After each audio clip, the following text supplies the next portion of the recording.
C'est évident que les gens changent. Quand tu vois le système et la société dans laquelle on est, il y a plus de repères.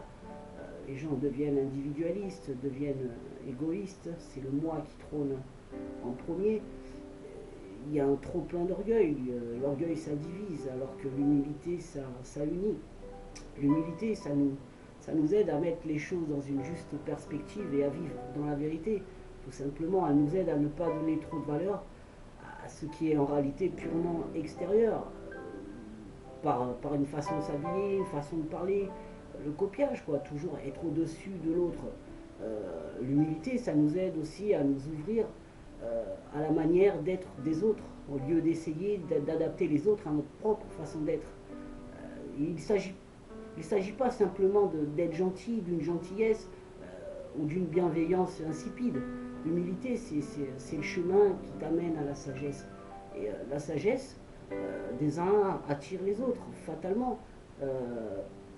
Parfois, il vaut mieux se taire et agir. Il vaut mieux rester humble, même sur ce qu'on fait ou sur ce qu'on est, et être dans l'action. Après, la contribution, je pense, la plus importante que nous puissions apporter dans cette société qui est en perdition, c'est notre sagesse de vie, c'est de mettre l'humilité en avant, l'individualité, l'égoïsme, la réussite personnelle, matérielle, font que les gens sont concentrés sur eux et beaucoup existent et se cachent derrière le paraître malheureusement. Mais est-ce qu'ils sont heureux pour autant? J'en suis pas persuadé. Et à force de vivre pour soi, on en oublie les autres. Et pourtant, on a besoin des autres pour exister. Ça, c'est une fatalité aussi.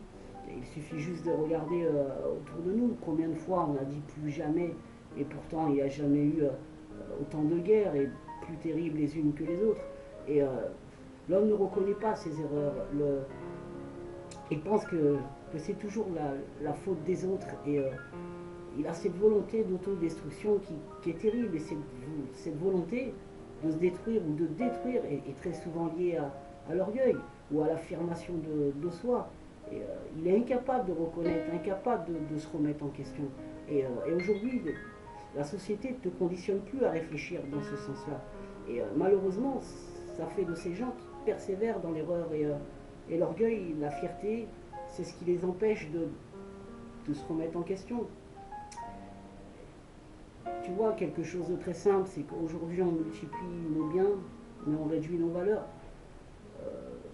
On apprend à gagner notre vie, mais on ne bâtit pas notre vie. Nous sommes capables d'aller dans l'espace et pourtant on a tellement de difficultés à aller dire bonjour à ses nouveaux voisins. C'est important de rester humble et c'est pour ça qu'il est important de construire une société et un monde où tout le monde pourrait s'entendre, où tout le monde pourrait s'aimer.